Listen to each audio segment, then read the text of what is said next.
Uniform civil code గత కొన్ని సంవత్సరాలుగా భారతదేశంలో నలుగుతున్న మాట ఈ యూసీసీ భిన్నత్వంలో ఏకత్వానికి రెండు విరుద్ధమైన అర్థాలు ఉన్నట్లే ఈ యూసీసీ చట్టంలోనూ విరుద్ధమైన ప్రభావాలు కనిపిస్తాయనే వాదన ఉంది. ఈ చట్టం ఇప్పుడు ఉత్తరాఖండ్ రాష్ట్రంలో ఆమోదం పొందింది. ఈ రాష్ట్ర అసెంబ్లీ ఫిబ్రవరి 6న దీన్ని చట్టం చేసి అమలుకు పూనుకోనుంది. కొన్నేళ్లుగా దేశవ్యాప్తంగా దీన్ని సమర్థిస్తున్న వారు, వ్యతిరేకిస్తున్న వారు వారి వాదనలు వినిపిస్తూనే ఉన్నారు. అయితే ఇప్పుడు ఉత్తరాఖండ్ చేసిన పనే మిగిలిన రాష్ట్రాలు కూడా చేస్తాయా? అప్పుడు దేశవ్యాప్తంగా దీని ప్రభావం ఎలా ఉంటుంది?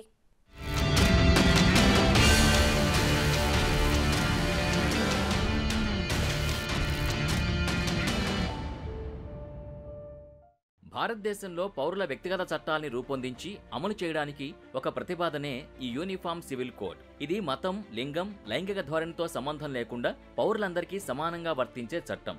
యూసీసీ అమలుతో రాష్ట్రంలోని అన్ని మత, వ్యక్తిగత విశ్వాసాలున్న పౌరులందరికీ ఏకరీతిలోనే వివాహం, విడాకులు, భూమి, ఆస్తి, వారసత్వ చట్టాల్లో చట్టపరమైన నిబంధనలు వర్తిస్తాయి. ప్రస్తుతం వివిధ మత సమూహాల వ్యక్తిగత చట్టాలు వారి మత గ్రంథాలచే నిర్వహించబడుతున్న తరుణంలో ఈ చట్టం వచ్చి వివాదాన్ని సృష్టించింది. యూసీసీ అని పిలిచే యూనిఫామ్ సివిల్ కోడ్ తుది ముసాయిదాకు ఉత్తరాఖండ్ కేబినెట్ ఆమోదం తెలిపింది. ఫిబ్రవరి 5 నుంచి 4 రోజుల ప్రత్యేక అసెంబ్లీ సమావేశంలో దీన్ని ప్రవేశపెట్టారు. ఇక స్వాతంత్ర భారతదేశంలో బీజేపీ పాలిత ఉత్తరాఖండ్ యూసీసీని అమలు చేసిన తొలి రాష్ట్రంగా అవతరించింది.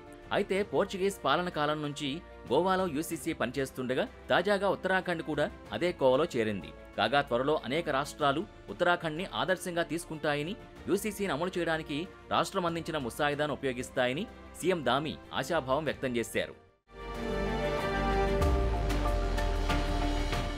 ఇక ఈ యూసీసీ తుది ముసాయిదా 4 సంపుటాల్లో 740 పేజీలతో ఉంది. దీన్ని ఇటీవల supreme court retired judge Ranjana Prakash Desai నేతృత్వంలోని 5 సభ్యుల ప్యానెల్ ఉత్తరాఖండ్ ముఖ్యమంత్రి పుష్కర్ సింగ్ ధామీకి సమర్పించింది. మొత్తానికి వందల కొద్దీ పోలీసుల భద్రతా వలయం మధ్య ఉత్తరాఖండ్ అసెంబ్లీలో యూసీసీ చట్టంగా రూపొందింది. ఉత్తరాఖండ్లో వరుసగా రెండోసారి అధికారంలో ఉన్న బీజేపీ ఎన్నికల ముందు నుంచి యూసీసీ హామీని అనేక సందర్భాల్లో వెల్లడించారు. కాగా యూసీసీ సమస్యపై రాష్ట్ర వ్యాప్తంగా చాలా చర్చ జరిగింది. ఈ అంశంపై రాజకీయ పార్టీలు, మతపరమైన సంస్థలు విభిన్న వాదనలు వినిపించాయి. అయితే ఎన్నికల మేనిఫెస్టోలో చెప్పినట్టే యూసీసీని తీసుకొచ్చామని ధామీ ప్రభుత్వం చెప్పింది. ఈ క్రమంలోనే పదవీ బాధ్యతలు స్వీకరించిన తర్వాత రాష్ట్ర మంత్రివర్గం మొదటి సమావేశంలోనే యూసీసీ ముసాయిదాను సిద్ధం చేయడానికి ఒక కమిటీని సీఎం ధామీ ప్రకటించారు. అయితే ఈ ప్యానెల్ ముసాయిదాను రూపొందించే క్రమంలో ఆన్లైన్లో 2.33 లక్షల వ్రాతపూర్వక సూచనల్ని స్వీకరించింది. 70కి పైగా సమావేశాలు నిర్వహించింది. ఇందులో సభ్యులు ముసాయిదాను తయారు చేసే క్రమంలో దాదాపు 60,000 మంది వ్యక్తులతో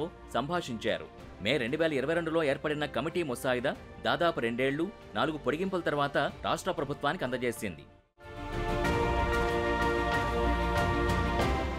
చట్టంగా చేసిన క్రమంలో ఉత్తరాఖండ్ సీఎం ధామీ కీలక వ్యాఖ్యలు చేశారు. ప్రతిపాదిత యూసీసీ అన్ని వర్గాలకి మేలు మాత్రమే కాకుండా ప్రధానమంత్రి మోడీ విజన్ అయిన సబ్కా సాథ్ సబ్కా వికాస్ కి అనుగుణంగా ఉంటుందని, ఏక్ భారత్ శ్రేష్ఠ భారత్ ఆలోచన తీరుతో నడుస్తుందని అన్నారు.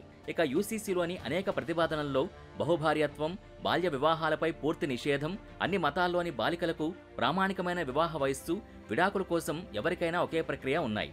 లింగ సమానత్వం, సామాజిక ఐక్యతను పెంపొందించే లక్ష్యంతో ఈ సిఫార్సులు 4 రోజుల ప్రత్యేక అసెంబ్లీ సమావేశాల్లో చర్చిస్తున్నారు.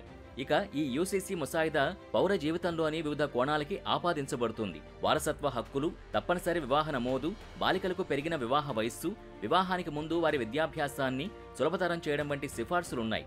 అదనంగా తమ వివాహాల్ని నమోదు చేసుకోని జంటలు ప్రభుత్వ సౌకర్యాలకు అనర్హులవుతారు. కనుక ఇది చట్టపరమైన డాక్యుమెంటేషన్ను తప్పనిసరి చేసే చట్టంగా ఉపయోగపడుతుంది. ఉత్తరాఖండ్లో ఈ ప్రతిపాదిత యూసీసీ చట్టం ముస్లిం మహిళలతో సహా ప్రతి ఒక్కరికి దత్తత హక్కుల్ని మంజూరు చేస్తోంది. ఇది హలాలా, ఇద్దత్ వంటి విడాకులు తీసుకున్న భర్త మరణించిన తర్వాత స్త్రీ తప్పనిసరిగా పాటించాల్సిన ఇస్లామిక్ పద్ధతుల్ని తొలగిస్తోంది. అలాగే లివ్ ఇన్ రిలేషన్స్ డిక్లరేషన్లో ఉన్న సహజీవనాన్ని ప్రోత్సహించడం, సులభమైన దత్తత ప్రక్రియల వంటి పద్ధతుల్ని నిషేధిస్తుంది. ప్రతిపాదిత యూసీసీ అమల్లోకి వచ్చిన తర్వాత ఇద్దరి మధ్య సహజీవనం అనేది చట్టం ప్రకారం నమోదు చేయబడాల్సి ఉంటుంది. అలాంటి సంబంధాల్ని నమోదు చేసుకోవడం వల్ల పురుషులు, మహిళలు ఇద్దరికీ ప్రయోజనం చేకూరుతుందని న్యాయ నిపుణులు పేర్కొంటున్నారు. దీంతో మహిళలు నమోదు చేసే తప్పుడు కేసులు కూడా తగ్గుతాయని, అలాంటి కేసుల్లో ఇప్పుడు చట్టపరమైన పవిత్రత ఉంటుందనే అభిప్రాయాలున్నాయి. ఇక ఈ ముసాయిదా జనాభా నియంత్రణ చర్యలతో పాటు ఉత్తరాఖండ్ జనాభాలో 3% ఉన్న షెడ్యూల్ తెగల్ని మినహాయించింది. యూసీసీ ఇతర ముఖ్య లక్షణాల్ని గమనిస్తే కుమారులు కుమార్తెలకు సమాన ఆస్తి హక్కులు, చట్టబద్ధమైన చట్టవిరుద్ధమైన పిల్లల మధ్య వ్యత్యాసాల్ని తొలగించడం, దత్తత తీసుకున్న బయోలాజికల్గా జన్మించిన పిల్లలకి సమాన హక్కులు అందిస్తుంది. ఒక వ్యక్తి మరణించిన సందర్భంలో ప్రతిపాదిత యూసీసీ ప్రకారం జీవిత భాగస్వామి, పిల్లలు, తల్లిదండ్రులకి సమానమైన ఆస్తి హక్కులు అందుతాయి. అటువంటి హక్కుల్ని పరిమితం చేసిన గత చట్టాలు దీంతో రద్దు చేయబడతాయి.